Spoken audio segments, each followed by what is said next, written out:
Hello दोस्तों। तो आज हम लोग पेपर टू को कंप्लीट करेंगे। हमने पेपर वन पहले ही कंप्लीट कर लिया है, तो पेपर टू का कंप्लीट मैराथन वीडियो आज हम लोग करेंगे। ये आपका एमए हिस्ट्री का जो पीजी क्लास है उसके रिगार्डिंग है, और सेमेस्टर वन का पेपर है ये। तो सेमेस्टर वन का पेपर वन हमने पूरी मैराथन वीडियो कंप्लीट कर दिया है। आपने नहीं देखा तो प्लीज़ आप विजिट कीजिए प्लेटफॉर्म पे, इसके यूट्यूब के ही नाम। आप प्लेलिस्ट में जाइएगा, वहाँ पे सेक्शन बनी हुई, वहाँ पे आपको पेपर वन का कंप्लीट मैराथन मिल जाएगा। ये आपका अभी जो है पेपर टू का चलेगा। ठीक है। रांची यूनिवर्सिटी के अंतर्गत आने वाले जितने भी कॉलेजेस हैं सभी कॉलेजेस के लिए इम्पोर्टेंट है, क्योंकि सारे का सिलेबस एक होता है रांची यूनिवर्सिटी में। हाँ, कॉलेजेस में अलग अलग क्वेश्चन पूछने का तरीका अलग अलग होगा, आपका क्वेश्चन का फॉर्मेट अलग होगा, लेकिन कंटेंट सारा का सेम होगा। क्वेश्चन जितने भी लिखोगे वो रहेगा, आंसर आपका इन्हीं में से रहेगा। ठीक है। तो सभी प्रश्नों के उत्तर आपको इस वीडियो से मिल जाएंगे, तो वीडियो को आप लास्ट तक देखिएगा। और हाँ, वीडियो यदि आपको अच्छी लगे तो प्लीज़ आपसे रिक्वेस्ट है कि लाइक तो करना ही, सब्सक्राइब करके रखना इस प्लेटफॉर्म को, क्योंकि ये चैनल को सब्सक्राइब कर रखने से फ़ायदा आपको ये होगी कि मैं करंट में आपको ना कई सारे वीडियो देने वाला हूँ पेपर वाइज। ठीक है, ताकि आप लोग को ना सेक्शन वाइज देखने से अच्छा है कि पेपर वाइज आप देख लो, यूनिट वाइज देखने से पेपर वाइज देख लो। खूब से खूब 1.5 से 2 घंटे की वीडियो होंगी, पूरी मैराथन वीडियो होंगी, कंप्लीट हो जाएंगी। और 2 से 3 बार वीडियो अगर देखोगे तो फिर आपका सारा कुछ क्लियर हो जाएगा। और आप लोग को सिलेबस के बारे में मालूम यदि नहीं है तो मैं बता दूं कि आप लोग का सेमेस्टर वन का ही सिलेबस है। ठीक है। उसमें हमने सिलेबस में 4 पेपर आपकी होती है, एक फाउंडेशन कोर्स की और 3 कोर कोर्स की है सेमेस्टर वन में। उसमें से 100 मार्क्स की क्वेश्चन पूछ जाएगी, 70 मार्क्स की आपका इंड सेम में और 30 मार्क्स आपका मिड सेम में। इस 30 में से 20 मार्क्स ही आपका रहेगा क्वेश्चन का। 10 मार्क्स आपका जो है 10 मार्क्स वो कॉलेज की ओर से होता है, अटेंडेंस प्लस बिहेवियर की वजह से, जो कि कॉलेज के प्रिंसिपल देते हैं, मतलब सर देते हैं आपके। ठीक है। तो इसमें से आपके बच्चे कितनी नंबर, तो बच गई आपकी कितनी 90 मार्क्स। 90 में यार वीडियो अगर अच्छी सब कंप्लीट देखोगे ना तो आप 80 to 85 कंप्लीट कर लोगे। और दूसरी बात ये है कि अगर वीडियो देखने के बाद ना मैं आप लोगों को एक चीज़ बता दूं कि लास्ट में आप लोग को जब एग्ज़ाम आपके होने वाले रहेंगे ना, उससे 1 से 2 दिन पहले मैं आप लोग के लिए इंपॉर्टेंट क्वेश्चन और एमसीक्यू लेकर के आऊँगा। क्योंकि ये जो वीडियो बन रही है ना, वो आपका डायरेक्ट रांची यूनिवर्सिटी से लिंकेज है इसका। ठीक है। तो जो भी हमारे अपडेट मिलती है उसी अपडेट के अकॉर्डिंग यहाँ पे आपको वीडियो शेयर की जाती है। ठीक है। तो ये प्लेटफ़ॉर्म को आप सब्सक्राइब करके रखना। सारे आपका हिस्ट्री डिपार्टमेंट के जितने भी प्रॉब्लम होते हैं आपकी कि सर ये क्वेश्चन नहीं आ रहा है, ये क्वेश्चन नहीं बन पा रहा है, सारे प्रॉब्लम आपका रिज़ॉल्व हो जाएँगे। ठीक है। तो हमने ऑलरेडी पेपर 1 का कंप्लीट कर चुका है 5 यूनिट। ठीक है। पेपर 1 का पूरी तरह से हमने वीडियो कंप्लीट कर लिया, आप लोग देख लेना। आज मैं पेपर 2 का कंप्लीट करने वाला हूँ कोर कोर्स का। ठीक है।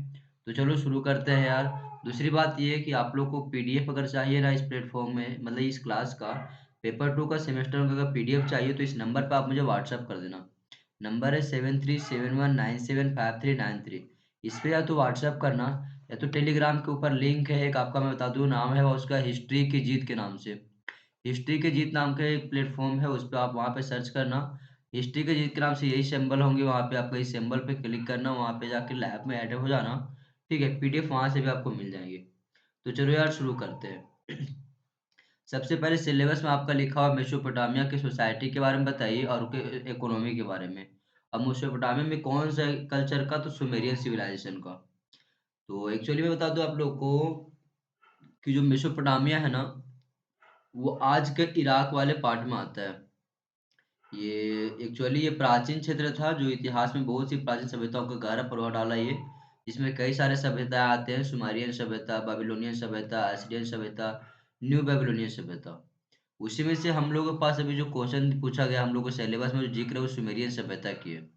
तो चलो सुमेरियन सभ्यता की अगर बात करें तो सुमेरियन सभ्यता की सबसे पहले आर्थिक जीवन हमें पूछा गया है। तो आर्थिक जीवन के बारे में जिक्र करते हैं। तो सुमेर का सभ्यता का आधार कृषि कार्य था, जहाँ पे सु, जहाँ पे सुमेरियन श्रमिकों ने दलदली भूमि को सुखाकर खेती योग्य बनाने में महारत हासिल की थी। और कृषि के साथ पशुपालन का भी महत्व था उनका।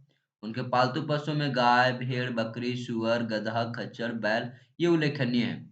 कृषियों की जमीन का अधिकांश भाग अभिजात वर्ग और राज परिवार के लोगों के अधिकार में था। मैं एक्चुअली बता दूं आप लोग कि हिंदी और इंग्लिश दोनों में है, तो आप लोग परेशान ना हो। ठीक है। हमने दोनों में बायलिंगुअल रखा है, जिसको हिंदी में जरूरत है वो हिंदी में, जिसे हिंदी समझ में नहीं आती इंग्लिश में समझ आती है तो वो इंग्लिश में कंटेंट को कवर करेंगे। ठीक है। हमें आगे क्या यहाँ पे बताया गया इसके बारे में यहाँ पे बताया गया है कि कृषि योग्य जमीन का अधिकांश भाग अभिजात वर्ग और राज परिवार के लोगों के अधिकार में था। मतलब कि जो उच्च वर्ग के लोग थे उनके पास अधिक कृषि योग्य भूमि थी, जिसमें उच्चाधिकारी और पुरोहित शामिल थे। और शेष भूमि जो बच जाता है वो राज्य के सामान्य स्वतंत्र नागरिकों के पास थी।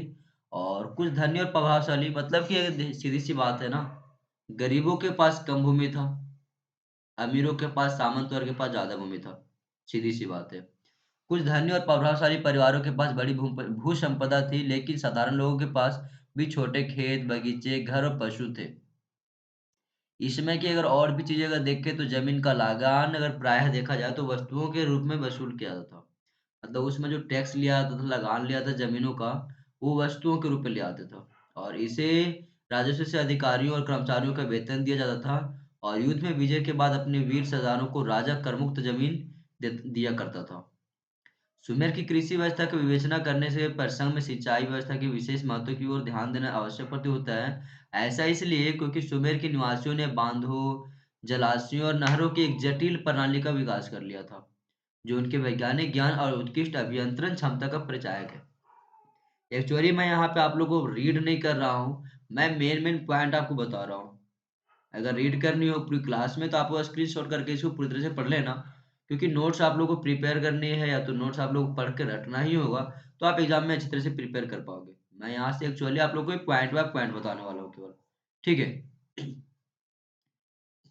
तो यदि हम इसके अगर एग्जाम्पल में अगर इसके अगर पूरी तरह से समरी अगर देखें तो समरी हमें ये पता चलता है कि शुमेर के मंदिरों, तंत्रों, व्यापारी समुदायों के रखरखाव में इसकी भूमि का जो है वो निर्विवाद थी। कई प्राचीन आख्यानों में से जैसे कि तुमुजी सिंचाई की पद्धति भी गूंजती है। डॉक्टर आरजे फोर्स ने सुमेर की अर्थव्यवस्था में सिंचाई के महत्व का मूल्यांकन करते हुए लिखा है कि सुमेर के नगर राज्य वास्तव में सिंचाई की इकाई अथवा क्षेत्र थे, और उनके बीच होने वाले अधिकांश युद्ध के कारण सिंचाई से संबंध समस्याओं में दृष्टितः है। कृषि का अनुरक्षण और असल में पूरा सामाजिक ढांचा जल के नियंत्रण पर आधारित था इसके। सुमेर की अर्थव्यवस्था में अपनी भूमिका के कारण व्यापारी, मल्लाह, मछुआरे, लिपिकर, वैद्य, अधिपति, पढ़ाई, सुनार, लुहार और कुम्हार भी उल्लेखनीय है। यातायात एवं परिवहन में बैलगाड़ी एवं नौकाचार का महत्व था। आंतरिक व्यापार के अतिरिक्त विदेशी व्यवहार भी विकसित हुआ करता था उस समय। मतलब कि उनका एक्सपोर्ट इंपोर्ट दोनों चल रहा था। साथ ही साथ इनका बाहर के साथ तो व्यापार भी चल रहा था और अंदर भी। मतलब कि उनका सुमेरियन सभ्यता एक अपना स्पेशल ज्योग्राफी एरिया था। उस ज्योग्राफिकल एरिया के बाहर से भी वो क्या कर रहे थे, अपना ट्रेड कर रहे थे। ठीक है, मतलब एक्सटर्नल और इंटरनल दोनों ट्रेड इन लोगों को चल रही थी। सुमेरियन सभ्यता की अगर सामाजिक व्यवस्था देखें तो सामाजिक व्यवस्था में सबसे पहले हमें आता है कि सुमेर की सभ्यता के बारे में विद्वान गवेषक आई एम दिकोनोव लिखते हैं कि समाज में चार प्रधान वर्ग थे। पहला अभिजात वर्ग था, जिसमें से राजसत्ता से प्रतिष्ठा संबंधित लोग और प्रमुख पुरोहितज्ञ शामिल थे। ये सार्वजनिक और व्यक्तिगत दोनों प्रकार की भूमि संपदा से लाभान्वित होते थे। वृद्धजनों की परिषद इसी वर्ग की थी। वहीं दूसरी वर्ग स्वतंत्र नागरिकों और सैनिकों का था। इस वर्ग के लोग सामान्यतः सभा के सदस्य थे और उनके पास सामुदायिक जीवन का पारिवारिक स्वामित्व भी था। और तीसरा वर्ग अनुयायी जन का था। वहीं अगर चौथा वर्ग की बात करें तो दासों और दासियों का था, जो मंदिरों तथा राजमहलों के जमीन पर श्रम करते थे, मतलब कि काम किया करते थे, वहां पे मजदूरी किया करते थे और अन्य उद्योगों से भी जुड़े हुए थे। व्यक्तिगत रूप से भी कुछ संपन्न लोग दास रखते थे और समाज में धनी और गरीबों के बीच काफी अंतर देखा गया था। सुमेरियन समाज में दासों के श्रम का शोषण किया जाता था। वहीं दासों में दूसरे देशों के युद्ध बंदियों और सुमेरवासी दोनों सम्मिलित थे। मतलब कि सुमेरियन सभ्यता को जो राजा वो करते थे, किसी युद्ध करते थे किसी अन्य क्षेत्रों से, तो वहां के अगर किसी एरिया को जीतते थे तो वहां के लोगों को वहां पे क्या कर लेते थे, वो लोग युद्ध बंदी बंदी बना लिया करते थे। और उससे फिर वो अपने एरिया में ला करके श्रम करवाया करते थे या श्रम का शोषण करवाया करते थे। तो ये इसकी सामाजिक व्यवस्था है, जो आप डिटेल से आप और भी अच्छे से पढ़ सकते हो। इंग्लिश में देखिए तो ये आपकी ये इंग्लिश फॉर्मेट है आपका, जहाँ पे आपको city state and government details बताया गया, फिर सोशल क्लास बताया गया, इसका रोल ऑफ वुमेन बताया गया है, एजुकेशनल एंड राइटिंग बताया गया है, रीजनल एंड कॉस्मोलॉजी बताया गया, ट्रेड एंड इंटरेक्शन बताया गया इंग्लिश में। फिर एग्रीकल्चर बताया गया आपको, ट्रेड एंड कॉमर्स बताया गया, and they also develop the portrait wells enhancing the efficiency of the poultry production. The society of economic of Sumerian reflected a high level of organization and sophistication for their time. Their contributions in writing, governance, and commerce laid the groundwork for future civilization in the region. So this is what? This is the social and economical status of Sumerian civilization. And next is what? Religion of Sumerian civilization. अगला आपका है Sumerian सभ्यता का धार्मिक स्थल या धर्म। तो सुमेरियन सभ्यता में धर्म का काफी महत्व था। प्रत्येक नगर के अपने अपने जो है ना देवता होते थे तथा उनकी बड़ी बड़ी मूर्तियां मंदिरों में लगाई जाती थी। मंदिर नगर के मध्य में स्थित हुआ करता था और किसी भी स्थान की पवित्रता की भावना यहाँ पहले से ही हो चुका था। मतलब ये हुआ कि यहाँ पे अगर मंदिरों का भारतीय कला से अगर देखकर कंपेरिजन किया है तो बहुत पहले यहाँ पे मंदिरों की स्थापना करके इन्हें पूजा करना शुरू कर दिए थे। 15 से 16 मीटर तक ऊंचे हुआ करती थी इनकी मूर्तियां। मतलब मंदिरों आसपास के क्षेत्र से, मतलब कि ये कहने का मतलब है ना कि आसपास के अगर क्षेत्र को नॉर्मल प्लेन है, ठीक उस प्लेनी एरिया से एक प्लेटू की तरह, जैसे प्लेटू क्या होता है, प्लेटू थोड़ा सा ऊंचा होता है ना, उस प्रकार से ऊंचे क्षेत्र में 15 से 16 मीटर ऊंचे क्षेत्र में ये मूर्तियों को बनाया जाता था नॉर्मल प्लेसेस से। सुमेरियन वासियों के अनुसार आदि काल में केवल जल ही जल था, जिसकी कल्पना उन्हें नमनु देवी के रूप में की है। सुमेर का प्रमुख देवता आकाश देव अन्न था, जिसे अनु भी कहा जाता था। इसकी पूजा समस्त सुमेर में तो की जाती थी, परंतु प्रमुख रूप से उरुक में हुई होती थी, जहां इसके अनेक भव्य मंदिर बनाए गए। इसे सर्वप्रथम देवराज माना जाता था। एनलिल का इनका वायु देवता था। तो इस प्रकार के इनके क्या थे, कई सारे धार्मिक देव और देवियां भी थी। आगे बात करते हैं इसकी क्या, code of law and administration of Hammurabi. हम अब बात करते हैं हुमरबी का शासन व्यवस्था और उसका क्या, उसकी बात करेंगे हम कानून पॉलिसियों के बारे में, नीतियों के बारे में। तो बेबीलोनियन प्रशासन को व्यवस्थित करने तथा उसे सशक्त बनाने में हम्मुरबी का महत्वपूर्ण योगदान है।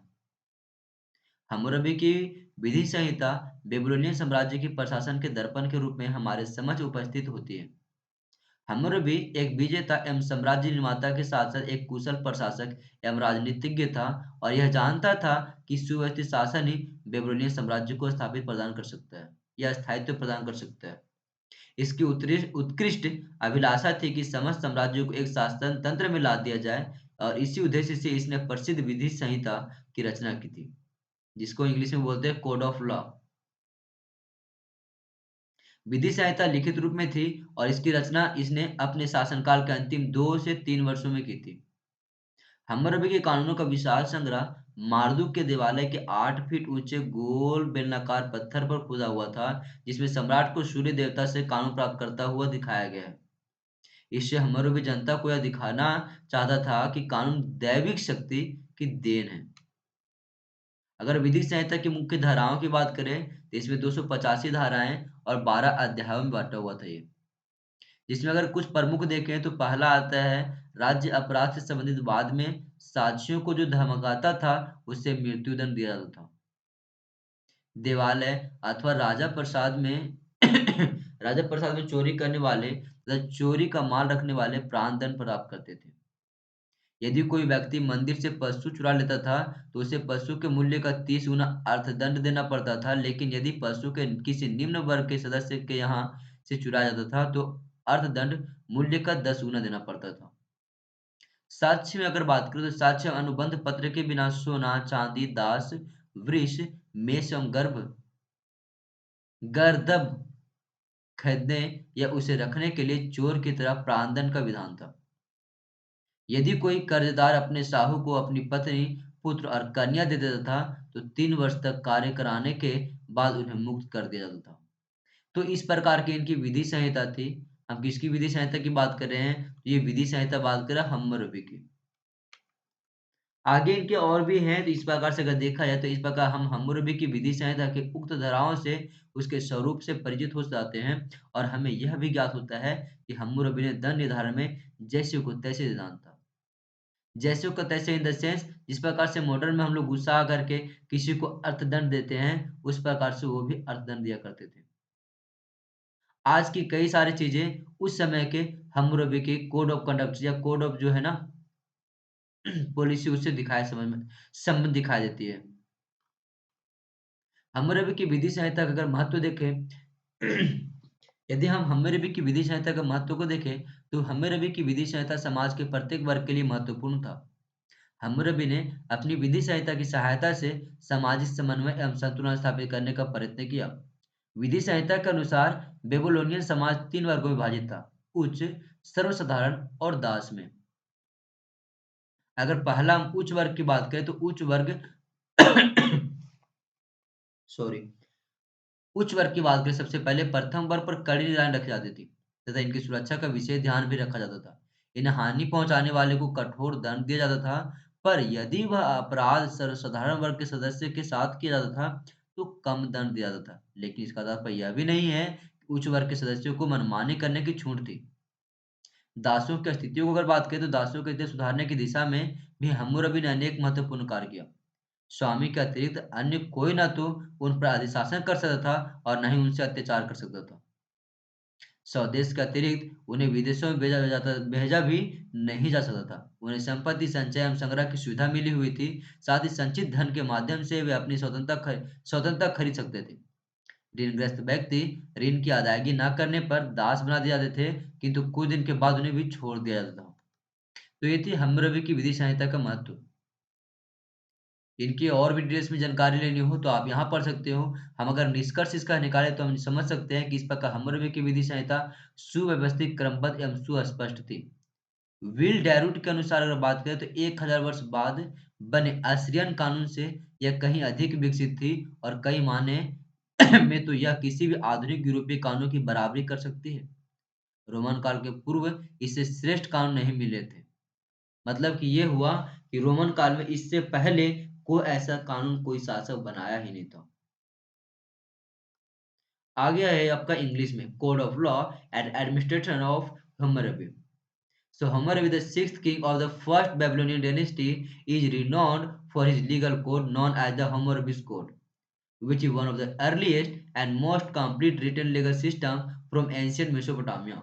The code was created around 1754 BCE and was engraved on a stele. It means a stone monument for public display and hierarchy aspect of Hammurabi codes and his administration. So Hammurabi codes are legal structure, social classes, distinction, provision, and punishments, etc. So these are what? These are the code of law and administration of Hammurabi. ये आपका English में दिया हुआ है। अब हम बात करते हैं कि किस प्रकार से कथित साम्राज्य का क्या हुआ, पुनरुत्थान हुआ और अस्टियन एम्पायर का किस प्रकार से क्या हुआ, समाप्ति हुआ। तो कसई या कैशित जिसको बोलते हैं, कसित बोलते हैं हम लोग कई बार इसको, और हिंदी में बोलते हैं कैसाइट्स। तो इसका उदय जानेंगे और एस्ट्रियन साम्राज्य का किस प्रकार से पतन हुआ उसके बारे में, क्योंकि सिलेबस में हमारा ये क्या है, जिक्र है। मेसोपोटामिया, जिसे फ्रांसीसियों में या फ्रांसीसी में दो नदियों के बीच कहा जाता है, एक प्राचीन क्षेत्र था जो आज के इराक के क्षेत्रों को शामिल करता था, और यह दोनों नदियों टिग्रिस और यूफ्रेटिस के बीच में विस्तृत था। मेसोपोटामिया में कई सारी सभ्यताएं आई और वहां कई समृद्धि और पतन के चक्र भी आए। उनमें से एक था कैसाइट साम्राज्य का उदय। कैसाइट, जिसे कस्बू के नाम से जाना जाता है, कस्बू लोगों को मेसोपोटामिया में एक समय में शासक की शक्ति माना जाता है।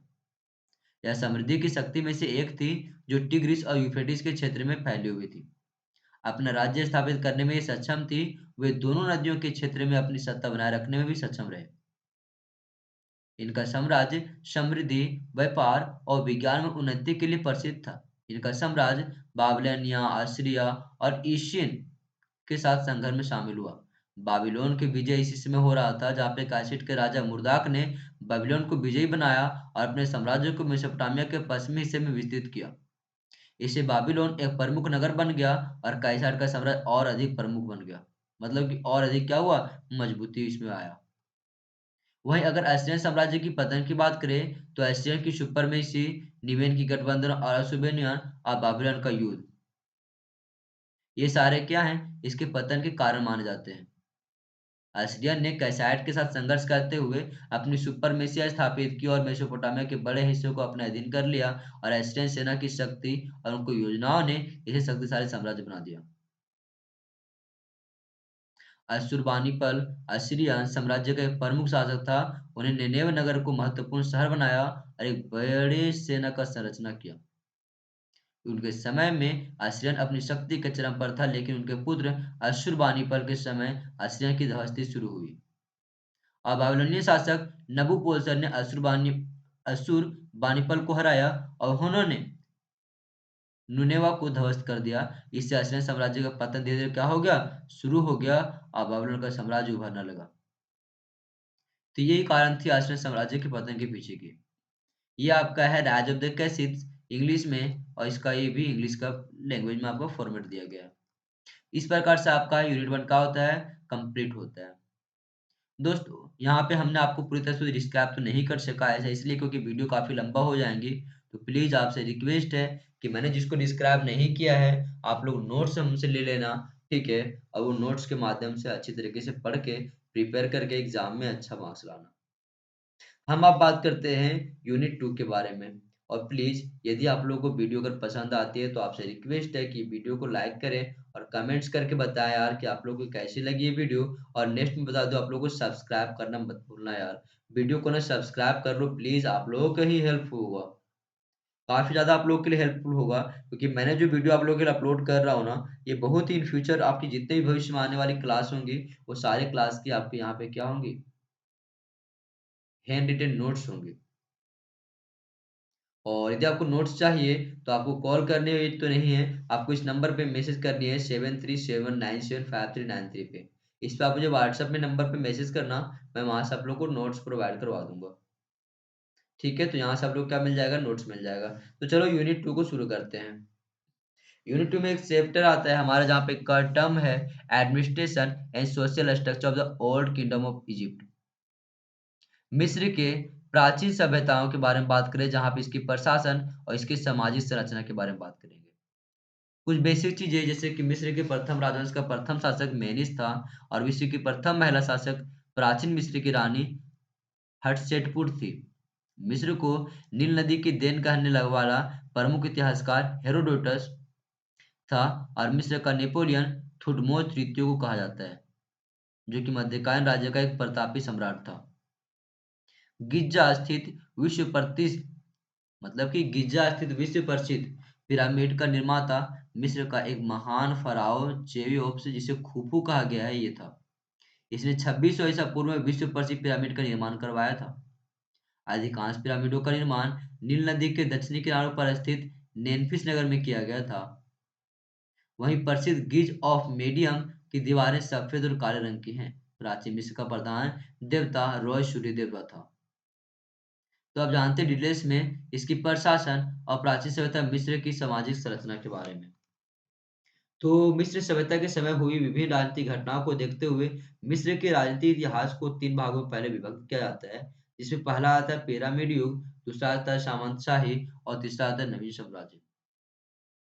एक्चुअली पिरामिड के युग में क्या होता है, तो पिरामिड का काल एक प्रथम शासक मीज था। मतलब कि पिरामिड के काल का जो पहला शासक था वो मीज था और इसी के समय मिस्र के वास्तविक राजनीतिक जीवन का श्री गणेश हुआ। 2500 ईसा पूर्व तक फराहो की शक्ति का पुनः ह्रास हो गया था और इसके परिणामस्वरूप मिस्र के राजनीतिक इतिहास में एक नए युग का श्री गणेश हुआ, जिसे सामंत शाही काल कहा जाता है। पिरामिड युग की महत्वपूर्ण उपलब्धि पिरामिड का निर्माण था, जिसको फराहो ने स्वयं की मृत्यु के बाद दफनाए जाने के लिए बनवाया था। वहीं मिस्र के इतिहास में सामंत शाही युग 2500 ईसा पूर्व से लेकर के 1800 ईसा पूर्व तक का रहा है। और इसके बाद नवीन साम्राज्य की जो स्थापना हुई वो हर दृष्टि से पिरामिड काल का उत्तराधिकारी कहा जाता था। मतलब ये कि इसके बाद नई साम्राज्य की स्थापना हो गई, जो हर दृष्टि से पिरामिड काल का उत्तराधिकारी कहा जा सकता है और इस काल को नवीन साम्राज्य भी कहा जा सकता है। मिस्र के पुराने साम्राज्य के दौरान मिस्र की सामाजिक संरचना और में फिरौन और देवत्व से जुड़े लोग शीर्ष पर थे। फिरौन शासक था और उसे दैवीय शक्ति वाला एक देव राजा भी माना जाता था। सरकार के मुखिया के रूप में फिरौन के पास कानून पारित करने और भूमि पर शासन करने का पूरा नियंत्रण था। मिस्र के पुराने साम्राज्य के दौरान पूर्व स्वतंत्र प्राचीन मिस्र के राजाओं को राजा के शासन के तहत नेम्स के रूप में जाना जाने लगा।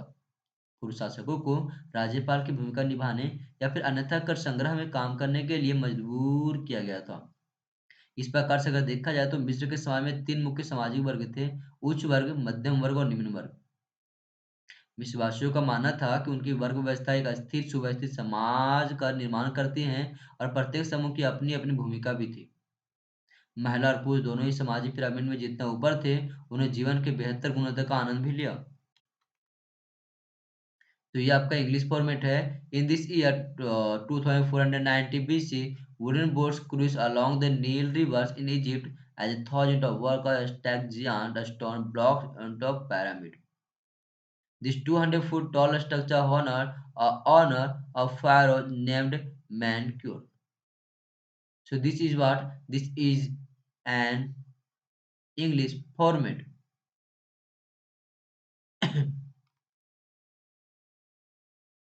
नेक्स्ट आपके पास है मिस्र के बारे में जो आपका दिया गया है, उसमें 12वीं शताब्दी के जो साम्राज्य में राजवंश थे उसके बारे में और फिर हायकोस के बारे में। तो मिस्र के 12वें राजवंश की स्थापना एमेन महाट प्रथम ने किया था।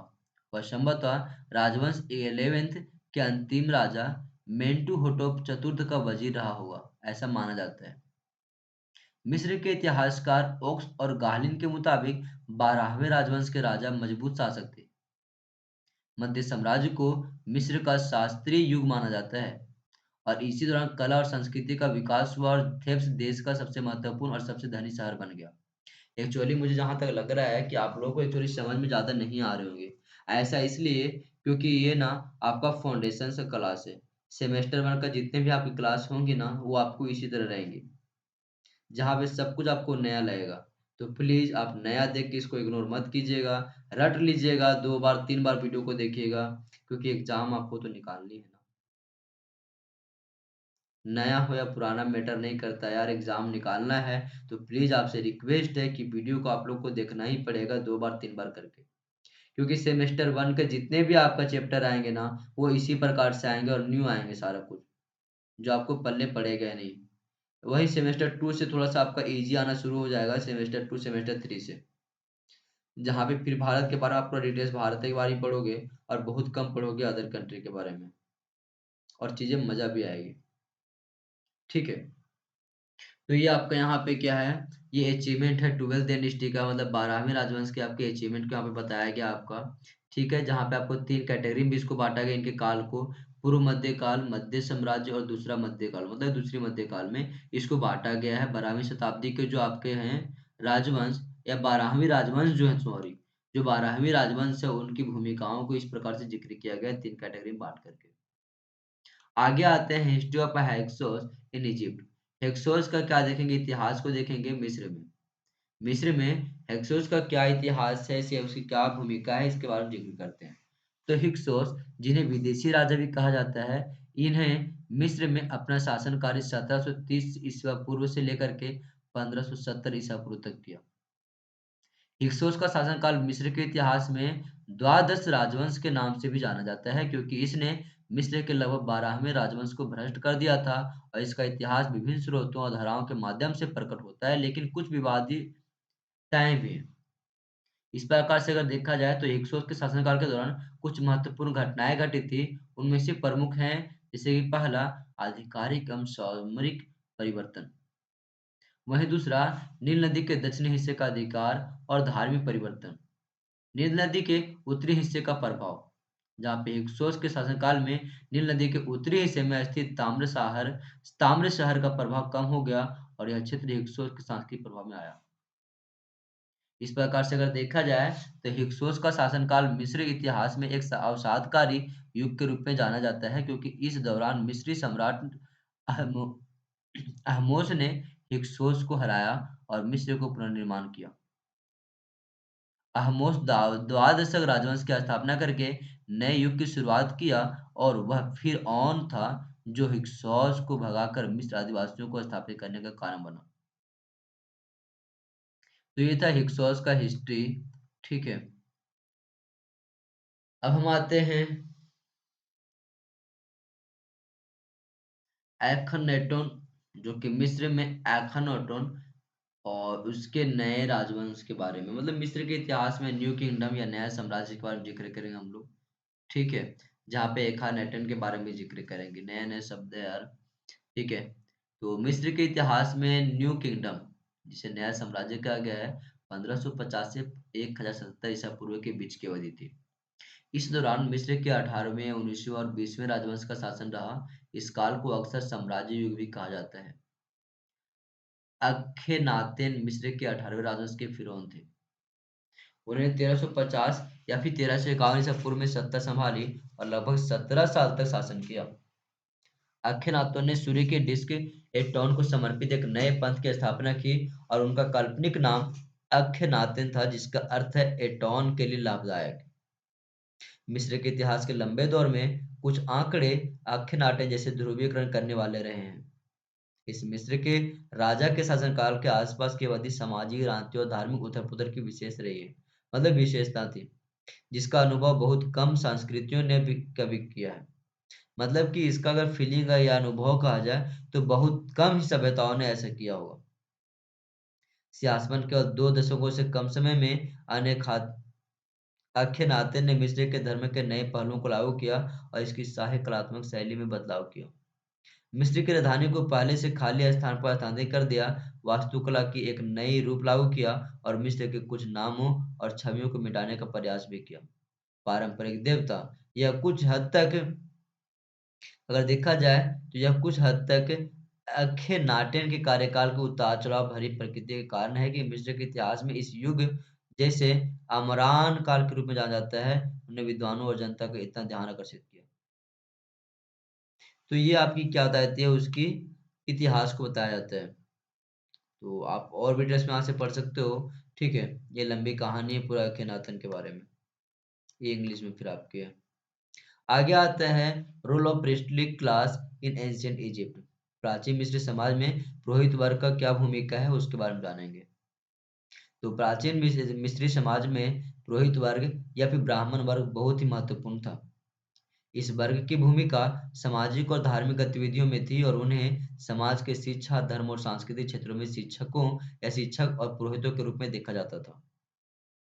जिनमें से यहाँ प्राचीन मिस्र में पुरोहित वर्ग के कुछ मुख्य बातें हैं, जैसे कि धार्मिक कार्यों का निर्देशन, धार्मिक आचार्य गुरु, पूजा और यज्ञों का निर्देशन, राजनीतिक सलाहकार, समाज में शिक्षा का संचालन, यात्रियों का स्वागत इत्यादि। पुरोहित वर्ग ने समाज में एक माध्यमिक रूप से महत्वपूर्ण भूमिका निभाई और उनकी सेवाएं समाज के सुधार और विकास में सहायक रहीं।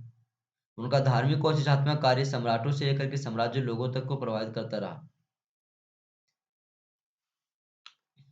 ये आपका इंग्लिश में आपका फिर है फॉर्मेट।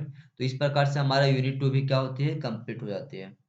दोस्तों, आपसे रिक्वेस्ट है, प्लीज आप अगर लाइक नहीं किए तो लाइक जरूर करो और यार प्लीज सब्सक्राइब करके रखो ये प्लेटफॉर्म को। So please like and subscribe to my channel and press the bell icon to get new video and updates. This is your responsibility. And next we will start unit 3. तो चलो unit 3 start करते हैं। हम लोग बहुत नजदीक आ चुके हैं। यूनिट 3 का फिर 4 और 5 देखें, कंप्लीट हो जाएगा। यूनिट 3 में आपसे पूछा जाता है चाइना के बारे में, चाइना के सांग डायनेस्टी के अर्थव्यवस्था के बारे में। यदि हम चीन के सांग राजवंश की अगर अर्थव्यवस्था की बात करें, सबसे पहले इसके डिटेल्स में थोड़ा सा बेसिक जान लेते हैं सांग राजवंश के बारे में। तो सांग राजवंश चीन का दूसरा राजवंश था जो सांग नेता तांग द्वारा जिया तानाशाही को उखाड़ फेंकने के बाद जिया राजवंश का उत्तराधिकारी बना। चूंकि कई इतिहासकार सवाल करते हैं कि क्या जिया राजवंश वास्तव में अस्तित्व में था, सांग राजवंश वास्तव में चीन में पहला और चीन का मूल हो सकती है। तो कई सारे हमारे जो राइटर्स हैं वो ऐसा मानते हैं कि ऐसा नहीं है, सांग राजवंश को ही पहला माना जाता है। लेकिन सांग राजवंश को कई ऐसे इतिहासकार हैं जो बोलते नहीं कि सांग राजवंश से पहले भी एक राजवंश था जिसका नाम जिया राजवंश था, जिसे सांग राजवंशों ने हटा करके अपनी सत्ता को स्थापित किया। और सांग राजवंश के दौरान देश की अस्थिरता के कारण औद्योगिक क्रांति, ढलाई, कैलेंडर, धार्मिक अनुष्ठान और लेखन जैसी कई सांस्कृतिक प्रगति भी हुई। पहले राजा तांग ने तुरंत अपने सुख और विलासिता के बजाय अपने देश के लोगों के लिए काम करना शुरू कर दिया और अपने उत्तराधिकारियों के लिए एक आदर्श प्रदान भी किया। इन लोगों ने एक अस्थिर सरकार बनाई जो 600 वर्षों तक जारी रहेगी। लेकिन अंततः चीनी इतिहासकारों के रिकॉर्डिंग के अनुसार उन्होंने स्वर्ग का जनादेश खो दिया जिसने उन्हें शासन करने की अनुमति दी थी। आगे यदि हम बात करें तो सबसे पहले हम इसकी बात करते हैं अस्थिरता और इसकी इकोनॉमिक्स के बारे में, मतलब अर्थव्यवस्था के बारे में। इतिहासकार जस्टिन के अकॉर्डिंग अगर देखें तो इतिहासकार जस्टिन विस्टर का कहना है कि पीली नदी के दोनों किनारों पर अगर देखा जाए तो उनके अनुसार बड़ी मात्रा में लौह की मौजूदगी, एक असाधारण उपजाऊ जलोढ़ तलछट और सांग द्वारा इस मिट्टी के विवेकपूर्ण उपयोग के कारण उनकी तुलना में काफी अधिक भोजन उगाने की क्षमता पैदा हुई। या उनके आश्रितों को इस प्रकार सांग कब्रों अथवा चीन की महान दीवार, ग्रांड कैनाल और शहरों के प्रारंभिक प्रसाद जैसे उद्यमों के लिए श्रम जारी करने की आवश्यकता थी। आधुनिक इतिहासकारों द्वारा इतिहास में जिया राजवंश के स्थान पर सवाल उठाए जाने का एक कारण यह भी है कि वास्तव में यह बताने का कोई तरीका या नहीं है कि जिया को सौंपे गए शहर वास्तव में शुरुआती सांग नहीं है, क्योंकि सांग राजवंश ने बहुत सारे शहर भी बनाए हैं। तो ये दोनों में क्या है, कॉन्फ्लिक्ट चल रहा है। सांग ने इस शहर के निर्माण में हैंगटू की तकनीक की शुरुआत की। विंटले बताते हैं, विंटले एक राइटर है, वो हिस्टोरियन है, वो बताते हैं कि हैंगटू में मिट्टी को आमतौर पर ऊपर की ओर लाठों लट्ठों या बीमों के साथ जमाकर एक कठोर आधार बनाया जाता है, जिससे बाद में एक मंच के रूप में उपयोग किया जाता है, जिस पर लकड़ी की इमारतें खड़ी की जाती हैं या दीवारों और प्राचीरों को बनाने के लिए उसी प्रकार का प्रयोग या उसी प्रक्रिया का उपयोग करके बनाया जाता है। यह उपस्थिति विशेष रूप से चीन के उत्तर में पर्याप्त जनशक्ति संसाधनों की दर्शाती है। तो ये बेसिक आपकी जो अर्थव्यवस्था है किसके बारे में, सांग राजवंश के बारे में। और डिटेल्स में देखनी हो तो ये आपके और डिटेल्स में है, जहाँ पे बताया गया है कि सांग राजवंशों के दौरान राजाओं, जमींदारों या फिर कुलीनों के लिए किसान किराएदार किसानों की तरफ से थे। किसान भेड़, सूअर, मवेशी और घोड़े से पशु भी पालते थे। सांग राजवंश के दौरान हैंगटू का इस्तेमाल किया जाता था। सांग के अलंकृत कब्रें और सार्वजनिक निर्माण परियोजनाओं राजनीतिक अस्थिरता और एक संपन्न अर्थव्यवस्था की ओर इशारा करती है। आगे हम बात करते हैं चीनी धर्म के बारे में। सांग वंश में इसके धर्म की क्या विशेषताएं थी। तो सांग राजवंश की समृद्धि और अस्थिरता के ने न केवल एक संपन्न अर्थव्यवस्था और कला के महान कार्यों का निर्माण किया, बल्कि धार्मिक विचार और अनुष्ठान के विकास को भी अनुमति दी। इतिहासकार जोशुआ जे मार्क लिखते हैं कि सांग से पहले लोग कई देवताओं की पूजा करते थे, जिसमें एक सर्वोच्च देवता सांगति के देवताओं के प्रमुख के रूप में पूजा जाता था। सांगति को महान पूर्वज माना जाता था, जिन्होंने युद्ध, कृषि, मौसम और अच्छी सरकार में जीत की आवश्यकता अध्यक्षता की। चूंकि वह बहुत दूर और इतना व्यस्त था, फिर भी ऐसा लगता है कि लोगों को अपनी जरूरतों के लिए तत्काल मध्यस्थों की आवश्यकता थी और इसलिए पूर्वजों की पूजा की प्रथा शुरू हो गई। सांग राजवंश ने न केवल पूर्वजों की पूजा विकसित की, बल्कि लोगों और राजाओं और राजा और देवताओं के बीच संबंध भी विकसित किया। इसे जीवन को पूरी तरह से सामंजस्यपूर्ण समझ विकसित किया और समझ विकसित हुई, जहां दिव्य और मानव शासक और शासित के स्तर आपस में जुड़े हुए थे। जब कोई अपनी सुरक्षा या परिवार के बारे में चिंतित होता तो धार्मिक विचार विकसित नहीं हो सकते हैं, और इसलिए यह साम्राज्य की अस्थिरता और बाद के अभिलेखों की वैधता का एक और प्रमाण है, जिसमें दावा किया गया है कि यह लोगों के लिए बहुत अधिक खुशी और समृद्धि का समय का काल था, यह समय था। ऐसा यह भी माना जाता है कि ताओद इस समय के दौरान विकसित हुआ था। और लोक धर्म जिसे पूर्वजों की पूजा सहित में अगर बात करें तो ताओवादी शिक्षाओं से विकसित हुआ। इन धार्मिक विकासों में मृत्यु के बाद के जीवन में विश्वास शामिल था और किसी को अपने जीवन में मदद के लिए अपने पूर्वजों को बुलाने की अनुमति दी गई थी। इसका यह भी अर्थ निकलता है कि जो राजा भूमि पर शासन करता था, वह संयोग या सनक से नहीं बल्कि सर्वशक्तिमान देवताओं की इच्छा से और अपने पूर्वजों के साथ सद्भाव से शासन कर रहा था। सुआजो ने मार्क सुआ सो जो सुआ जे मार्क टिप्पणी करते हैं, कहते हैं ऐसा माना जाता था कि जब कोई मर जाता है तो उन्हें दैवीय शक्तियां प्राप्त हो जाती है और जरूरत के समय सहायता के लिए बुलाया जा सकता है। इस प्रथा ने पूर्वजों की आत्माओं को प्रसन्न करने के लिए समर्पित अत्यधिक परिष्कृत अनुष्ठानों को जन्म दिया, जिससे अंततः भव्य कर्मों कब्रों में अलंकृत दफन शामिल थे, जो एक आरामदायक जीवन को आनंद लेने के लिए आवश्यक थे। तो ये आपकी क्या है, धार्मिक व्यवस्था है किसकी, सांग राजवंश की। सांग राजवंश का धर्म भूतपूर्व प्राचीन चीनी समाज के सोच और जीवन शैली को प्रभावित करता था। वहीं धार्मिक प्रथाएं समृद्धि, सामाजिक संबंध और राजनीतिक शक्ति के साथ जुड़ी हुई थी और इसने लोगों को एक सामंजस्यपूर्ण समृद्धि समाज बनाए रखने में मदद भी की। आगे हम बात करते हैं छाऊ राजवंश। चाइना की छाऊ राजवंश की समझ कहा जानेंगे हम लोग सबसे पहले समाज का, और उसके बाद समाज के साथ जानेंगे राज्य की संरचना के बारे में। प्राचीन चीन के चाओ राजवंश ने वंशानुगत राजशाही की नीति वाली सामंतवादी प्रणाली के जरिए अपने क्षेत्रों पर शासन किया। इस राजवंश के उत्तरार्ध में राजनीतिक शक्ति स्वायत्त क्षेत्रीय राजाओं के शासकों के पास चली गई और इन शासकों ने पेशेवर सिविल सेवकों को नियुक्त किया था। तो यदि हम सबसे पहले अगर राज्य संरचना की बात करें चाओ राजवंश की, तो चाओ राजवंश जिसे चीनी इतिहास में नैतिकता के साथ जुड़ा हुआ है, विशेषकर इसके प्रमुख नायक दुक्के चाओ और उसके बाद के सम्राट हुए वेन के द्वारा चलाया गया था। चाओ राजवंश ने चीनी समाज और राजनीति के कई दिशाओं से प्रभावित किया और यहाँ पर इस राजवंश की राज्य संरचना और समाज के मुख्य पहलू देखे हैं। जैसे अगर बात करें तो चाओ राजवंश ने राज्य को एक सुशासित, संगठित स्थिति में रखा। सम्राट चाओ और उसके बाद आने वाले सम्राट वेन ने सत्ता की मजबूत नींव रखी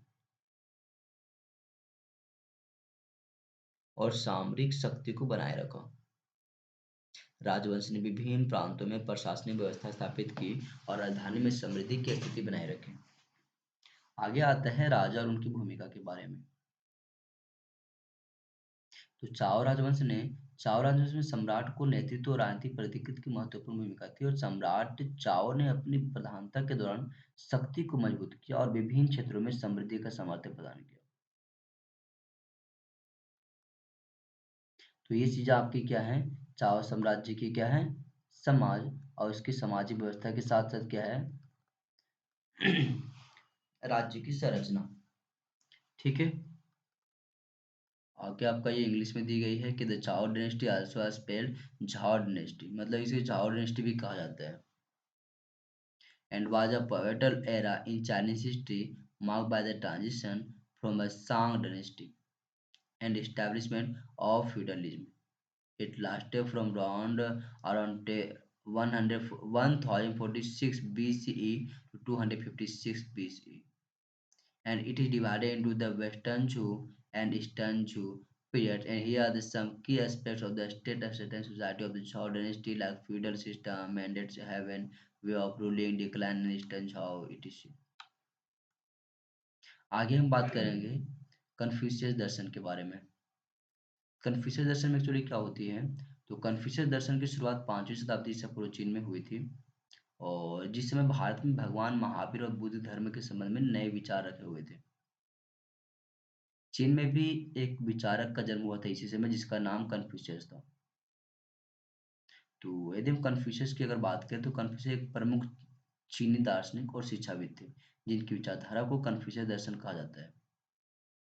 उनकी विचारधाराओं ने चीनी समाज, राजनीति और नैतिकता को प्रभावित किया और उनकी शिक्षाओं ने चीनी सोसाइटी को एक दीर्घकालिक और सांस्कृतिक आधार दिए हैं, जिनमें से यहाँ कुछ प्रमाण हैं जो कन्फ्यूशियस दर्शन के मुख्य सिद्धांतों को समझते हैं। जैसे कि रेंदा यानी कि मानवता या मानवता का भावनात्मक प्रतीक, ली यानी कि यज्ञ और आदर्श आचरण, छियू इसका मतलब होता है ज्ञान और बुद्धिमत्ता।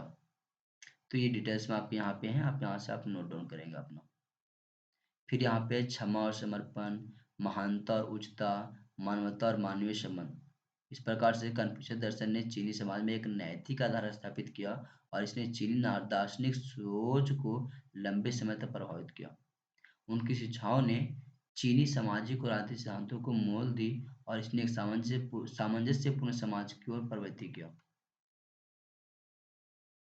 आगे हम बात करते हैं contribution of Chinese civilisation to the world. ये जो चाइनीज सभ्यता है वो दुनिया को क्या दिया, हम उसके बारे में बात करेंगे। तो चीन की सभ्यता दुनिया की पुरातनतम मतलब पुरातनतम मतलब होगी प्राचीनतम सभ्यताओं में से एक है। यह उन कुछ सभ्यताओं में से एक है जिन्होंने प्राचीन काल में अपनी स्वतंत्र लेखन पद्धति विकसित की। चीन को प्राचीन मिस्र, बेबीलोन और भारत के कुछ दुनिया की 4 महानतम प्राचीन सभ्यताओं में से एक माना जाता है। चीनी सभ्यता ने इतिहास में विभिन्न क्षेत्रों में विश्व को महत्वपूर्ण योगदान किया।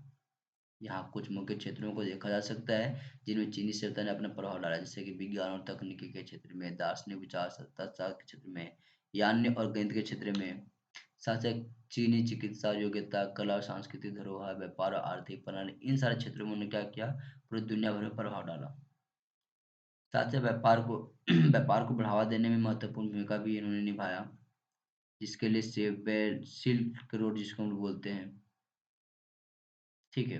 साथ ही सामरिक कौशल, शिक्षा, गवर्नेंस, ये कुछ ही ऐसे क्षेत्र हैं जिन्हें चीनी सभ्यता ने अपना योगदान दिया है, और इसने विश्व को विभिन्न सांस्कृतिक विचार धाराओं और तकनीकी उन्नति को अनुभव कराने का अवसर प्रदान किया है। तो ये आपका इंग्लिश में है कि the contribution of the Chinese civilisation to the world throughout the history have been extensive and have influenced various aspect of human development. And here are some key areas where Chinese civilization has made significant contribution. So this is the invention and technology, agriculture, philosophy and religion, etc. तो यहाँ पे भी आपका unit 3 क्या होता है, पूरी तरह से कंप्लीट होता है। तो चलो यार, यूनिट 3 हमने कंप्लीट कर लिया है। अब हम यूनिट 4 की ओर जाते हैं। मैंने सारे टॉपिक को कवर किया है। हाँ, हमने विस्तार से बताया नहीं है आपको, केवल कुछ कुछ कुछ पार्ट हम लोग पढ़ के बताए हैं आपको, ठीक है, और समझाए हैं जो आपको समझाना था। क्योंकि हमने अगर पढ़ाना शुरू करेगा बहुत लंबा हो जाएगा ये वीडियो, ठीक है। ये एक दो क्लास का नहीं, कई सारे क्लासों को बैठा करके यहाँ पे एक जगह कंपाइल करके आप लोगों के लिए नोट्स प्रिपेयर किया गया है, ठीक है। तो चलो, हमने यूनिट 3 कंप्लीट कर लिया। अब यूनिट 4 की ओर जाते हैं। यूनिट 4 आपका पेपर 2 का है आपका। तो आप लोगों को मैं दोबारा बता दूं कि यदि आप लोग को नोट्स चाहिए तो आप लोग नंबर है 7371975393। इस नंबर पे आपने मैसेज करना, यहाँ से आप लोगों को नोट्स या पीडीएफ प्रोवाइड करवा दिए जाएंगे, ठीक है, व्हाट्सएप करोगे तो चलो यूनिट 4 में हम लोग शुरू करते हैं। सबसे पहले हमारे पास यूनिट में है लिखा हुआ वहाँ पे सिलेबस में, ग्रीको ड्यूरिंग होमर। होमर के समय ग्रीकों की क्या व्यवस्था थी वो जानेंगे। मतलब होमर प्राचीन ग्रीस के महान प्रारंभिक कवियों में से एक माने जाते हैं। इतिहासकारों का मानना ऐसा है कि उनका जन्म लगभग 750 ईसा पूर्व हुआ था, और होमर को इलियड और ओडिसी की रचना का श्रेय भी दिया जाता है। ये दोनों कविताएं प्राचीन ग्रीस की दो बेहद प्रभावशाली महाकाव्य कविताएं हैं। इस प्रकार से अगर होमर के दौरान ग्रीक समाज की अगर बात करें, तो ग्रीक धर्म और देवताएं पहले अगर देखेंगे, तो इलियड और ओडिसी में ग्रीक देवताओं के कथात्मक वर्णन होता है, जो ग्रीक धार्मिक विचारधारा में महत्वपूर्ण था। वहीं ग्रीक राजनीति, ग्रीक मतलब कि ग्रीको रोमन महाकवियों का महत्वपूर्ण था, ग्रीक सेना और युद्ध कला। होमर के बारे में बहुत कम जानकारी मिलती है, और केंद्रीय यह माना जाता है कि वह अंधा था और एक जगह से दूसरी जगह जाते समय अपनी कविताएं सुनता था। इसी वजह से लोग कहते हैं कि वह खुद को लेखक के बजाय गायक कहता था। ग्रीक साहित्य और दार्शनिक विचारधाराओं ने आधुनिक और पश्चिमी सिविलाइजेशन के विकास में महत्वपूर्ण भूमिका निभाई, और इसका प्रभाव आज भी महत्वपूर्ण देखा गया है। और ये है आपका इंग्लिश में आपका, ठीक है। आगे बात करते हैं constitution of Sparta of Greco Roman. Sparta का संविधान देखेंगे, ठीक है। तो स्पार्टा ग्रीस का एक प्रमुख पोलिस था, जो ग्रीक स्पार्टन संघ का हिस्सा था। इसका संविधान अनूठा माना जाता है, और यह वीरता, सख्त शिक्षा और सेना के प्रमुख रूप से प्रसिद्ध था। तो स्पार्ट संविधान की मुख्य विशेषताओं को अगर पहले देखें, तो इसमें मुख्य मुख्य चीजें आती हैं: दोरियन नस्लवाद, संस्कृति का रूपांतरण, और लीगारिस की सरकार, द्विसंघीय सेना, ये सारी चीजें इसमें शामिल होती हैं। शिक्षा और मिलिट्री तैयारी, हेलोटा जिसे दास कहा गया है। तो स्पार्टन संविधान अपने साहसी सेना, शिक्षा पद्धति और समृद्धशाली ओलियोग्राफी राजनीतिक प्रणाली के लिए प्रसिद्ध था, जो ग्रीक सम्राट का एक मिथ बना देता था। आगे आता है colonisation of ancient Greco and causes and effects. तो यदि कोलोनाइजेशन या उपनिवेशवाद की बात करें इसमें, तो चलो उपनिवेश के बारे में बात करते हैं। हम लोग प्राचीन यूनानियों ने 900 से लेकर के 700 ईसा पूर्व में उपनिवेशवाद स्थापित करना शुरू कर दिया था। इन उपनिवेशों की स्थापना यूनान की अधिक जनसंख्या, भूमि की भूख और राजनीतिक अशांति से मुक्ति प्रदान के लिए की गई थी। इस प्रकार से अगर इनके कारणों को देखें, तो जनसंख्या का अभाव, आर्थिक कारण, राजनीतिक और सामरिक कारण, ऐसी चीजें कई सारे थे प्रमुख। वहीं प्रभाव को देखें तो प्रभाव का पड़ा तो सांस्कृतिक एवं भाषाई परिवर्तन। ग्रीक औपनिवेशीकरण ने विभिन्न क्षेत्रों के साथ सांस्कृतिक और भाषाई अनुबंधों का संजीवन दिया। यह नए विचारों, कला और शैलियों का संविधान किया और एक नए युग का आरंभ भी किया। तथा नगरीय विकास, व्यापारिक नेटवर्क, सामरिक सुरक्षा, समृद्धि और साहित्य के उदाहरण। इस प्रकार से ग्रीस का औपनिवेशीकरण उसके समृद्धशील समाज, सांस्कृतिक परिवर्तन और भौतिक आर्थिक समृद्धि के लिए महत्वपूर्ण था, और इसने यूरोपीय इतिहास को अगले सैकड़ों वर्षों तक प्रभावित किया। आगे आते हैं पेरिक्लस और उनकी उपलब्धियों के बारे में। पेरिक्लस और उनकी उपलब्धियों के बारे में बात करें ग्रीको रोमन के क्षेत्र में, तो पेरिक्लस एथेंस के राजनेता थे। उनका जन्म जो है वो 495 ईसा पूर्व माना जाता है और मृत्यु 429 ईसा पूर्व। पेरिप्लस को एथेंस के स्वर्ण युग का वास्तुकार भी माना जाता है। पेरिप्लस ने कला और साहित्य को बढ़ावा दिया और एथेंस को प्राचीन ग्रीक दुनिया का शैक्षिक और सांस्कृतिक केंद्र बनाया। उन्होंने एक महत्वाकांक्षी परियोजना भी शुरू की थी, जिसके तहत पार्थेनन समेत एक्रोपोलिस पर ज्यादातर जीवित संरचनाओं का निर्माण हुआ। पेरिप्लस को रामसेस द्वितीय और रोमन सम्राट अगस्टस के साथ प्राचीन काल के 3 महानतम बिल्डरों में से एक माना जाता है। इस प्रकार से अगर पेरिप्लस की उपलब्धियों की बात करें, इनके योगदानों के बारे में, तो सबसे पहला उपलब्धि आता है एथेंस का समृद्धि और समृद्धशीलता। दूसरा आता है एजनिक लीग की स्थापना और तीसरा आता है साहित्य और कला का प्रोत्साहन। साथ ही सिक्का छपाई की शुरुआत करना और पार्थेनन मंदिर और पेलोपनेशिया युद्ध के बारे में बात करना। पेरिप्लस को कट्टरपंथी लोकतंत्र भी माना जाता है। लोकतंत्र, जी हाँ, इसका मतलब यह हुआ कि आम एथेनियन नागरिकों को राज्य द्वारा सार्वजनिक मामलों में भाग लेने के लिए भुगतान किया जाता था। पहले केवल अमीर लोग ये राजनीतिक में भाग ले सकते थे। पेरिप्लस ने अपने नेतृत्व के दौरान एथेंस को समृद्धि, साहित्य और कला में नई ऊंचाइयों पर पहुंचाया और उसने ग्रीक सभ्यता को विकसित करने में महत्वपूर्ण भूमिका निभाई। आगे बात करते हैं कि रोमन एम्पायर किस प्रकार से डिक्लाइन किया, इसके डिक्लाइन करने के पीछे का कारण क्या था। तो चलिए पहले ये जानते हैं हम लोग।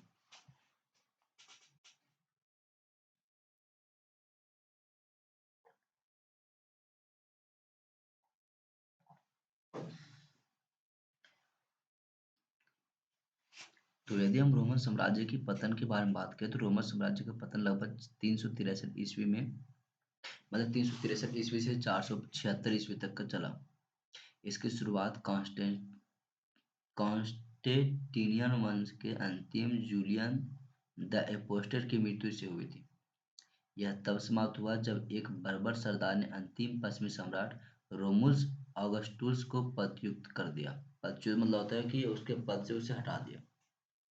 इसमें से कुछ मुख्य कारणों का उल्लेख यहाँ पे किया गया है, जैसे आर्थिक कमजोरी, सामाजिक और सांस्कृतिक असमंजस्य, राजनीतिक अस्तित्व की भ्रांति मतलब होता है उनकी कमी, और सेना का असमर्थन, बौद्धिक एवं सांस्कृतिक पतन, और अंतिम सम्राट के साथ साथ मृत्यु और विश्वास का असमर्थन होना।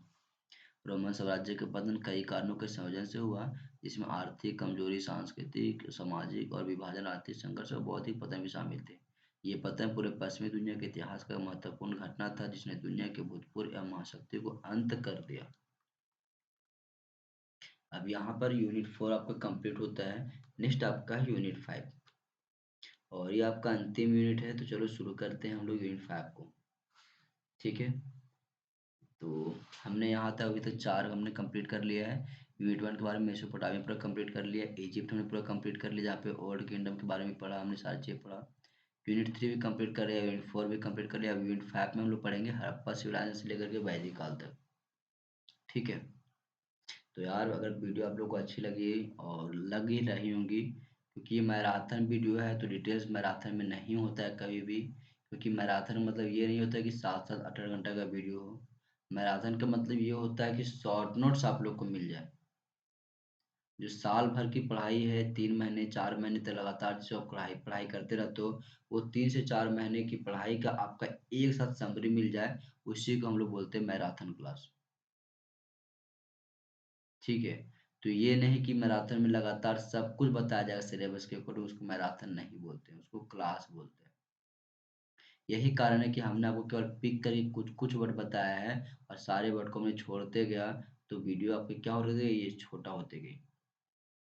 हाँ, तो आपका काम क्या है, मैं यहाँ से जो नोट्स प्रोवाइड करूँगा या फिर आपके पास जो यहाँ पे स्क्रीन पे दिखाई दे रही है, आप उसे पॉज़ करके स्क्रीनशॉट करके दोबारा उसको पढ़ोगे।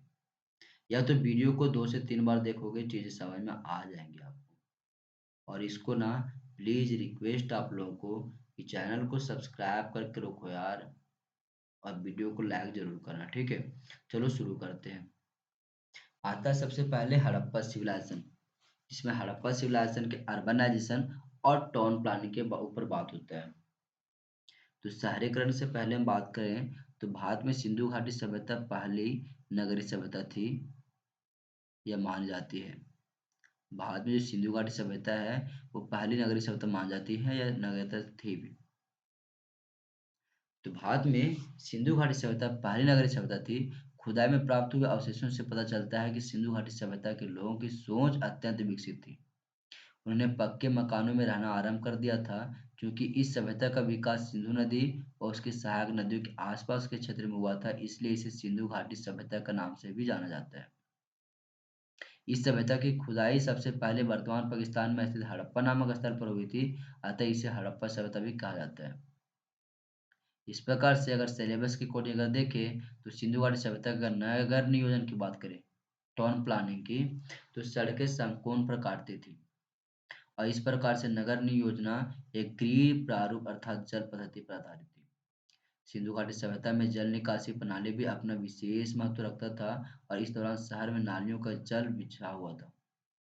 भवन निर्माण के लिए पक्की ईंटों का प्रयोग किया जाता था। सिंधु घाटी सभ्यता काल में प्रत्येक घर में एक रसोई घर और एक स्नानघर हुआ करता था। नगर को दो हिस्सों में विभाजित किया गया था।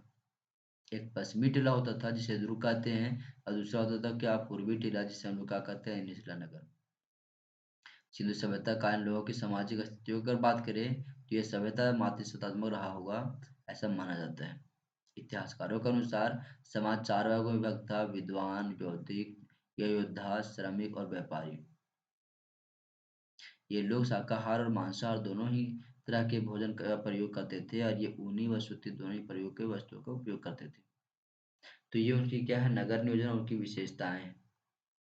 वहीं यदि सिंधु सभ्यता कालीन लोगों की आर्थिक स्थितियों की अगर बात करें तो ये लोग विभिन्न कृषि वस्तुओं जैसे कि जौ, चावल, गेहूँ, मटर, सरसों, राई, तिल, तरबूज, खजूर इत्यादि का उपयोग करते थे।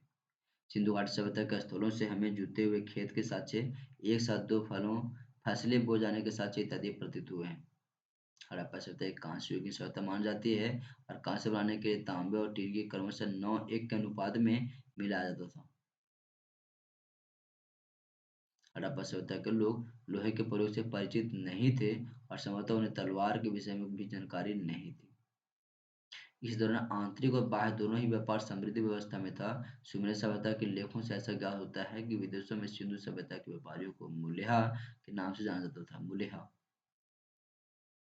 तो इस प्रकार से इसकी आर्थिक स्थितियां हैं। अगर सिंधु सभ्यता की अगर बात करें किस प्रकार से पतन हुआ, तो सिंधु घाटी सभ्यता का पतन कैसे हुआ इसके संबंध में विभिन्न विद्वानों ने अनेक अनेक मत दिए हैं।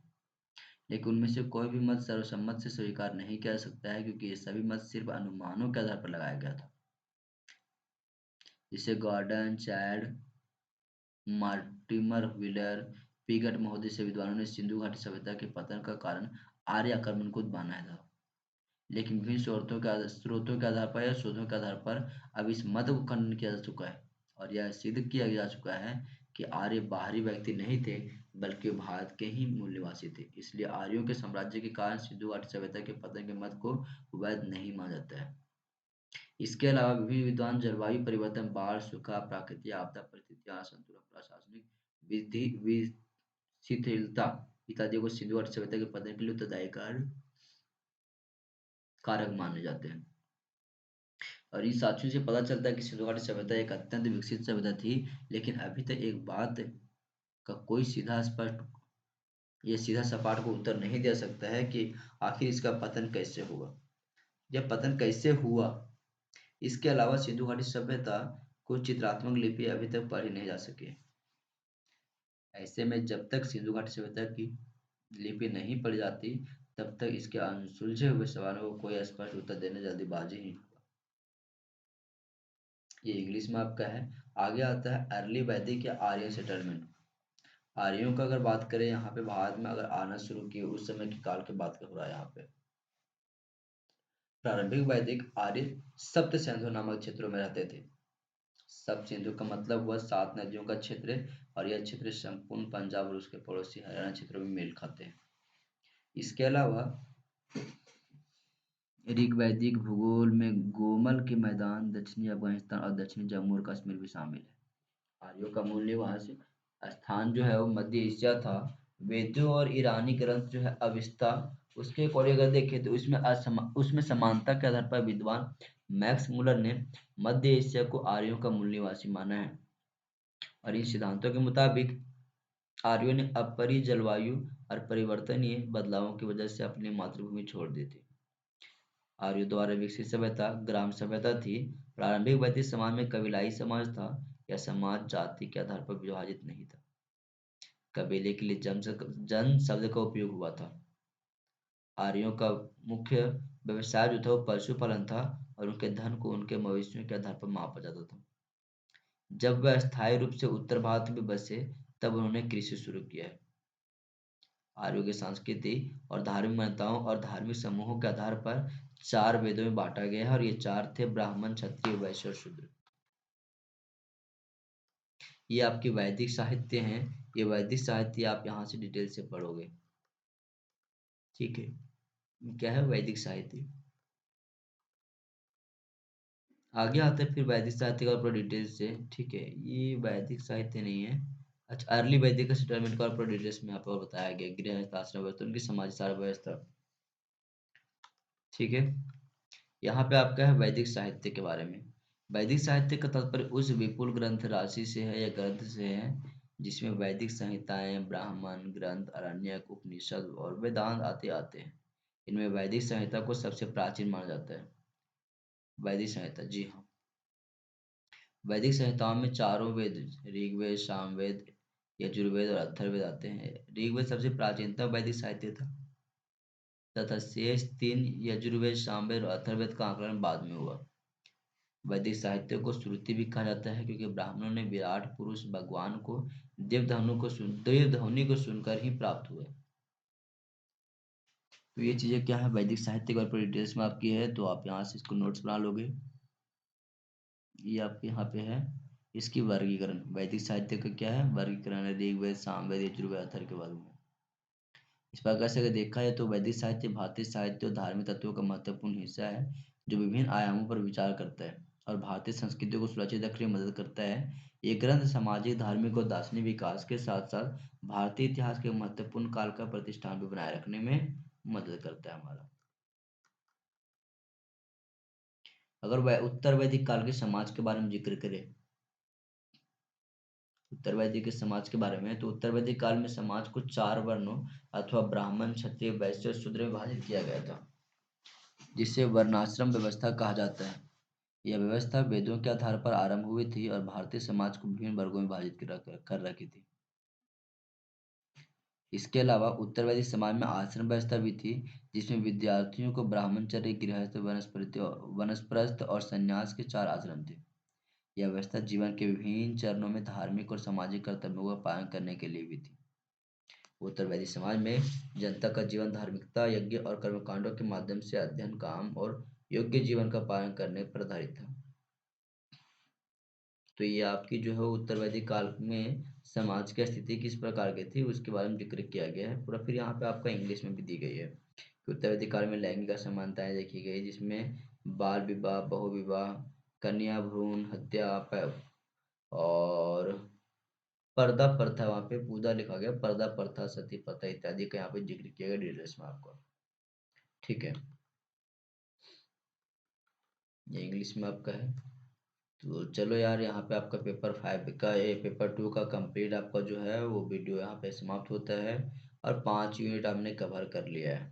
हमने क्या किया है, हम टोटल 5 यूनिट कवर कर लिया है। तो आपसे रिक्वेस्ट है यार कि आप लोग अगर वीडियो अच्छी लगे तो प्लीज़ आप लोग सब्सक्राइब करना इस चैनल को, नेक्स्ट वीडियो में आपका पेपर 3 का लेके आने वाला हूँ। और हाँ यार, मुझे मालूम है कि आप लोगों को बीच-बीच में कंटेंट कटी है, ऐसा इसलिए क्योंकि हमने काटी नहीं है वीडियो में कंटेंट को। हमने क्या किया आपका, हमने पढ़ाया है, उसमें से कुछ-कुछ कंटेंट को उठा के आपको डिस्क्राइब किया है। सारे कंटेंट को हमने नहीं किया है। ठीक है, तो वीडियो अगर पसंद आती है तो प्लीज़ लाइक ज़रूर करना। और यार, ये पेपर 2 का कंप्लीट मैराथन वीडियो है जहाँ से आपको सारी क्वेश्चन मिलेंगे। अगर आपको विश्वास नहीं है तो एग्ज़ाम के बाद आके देखना यार कि सारे क्वेश्चन यहाँ से थे या नहीं थे। क्योंकि मुझे मालूम है, क्योंकि मैं सिलेबस के अकॉर्डिंग बता रहा हूँ और हमने रांची यूनिवर्सिटी के सारे प्रोफेसरों से बात किया है, उन्हीं के अकॉर्डिंग, एक्सपीरियंस के अकॉर्डिंग आपको सारी इन्फॉर्मेशन यहाँ पे दी जा रही है। तो प्लीज़ इस चैनल को आप सब्सक्राइब करके रखें। ठीक है, नेक्स्ट वीडियो फिर से मिलते हैं। Thank you.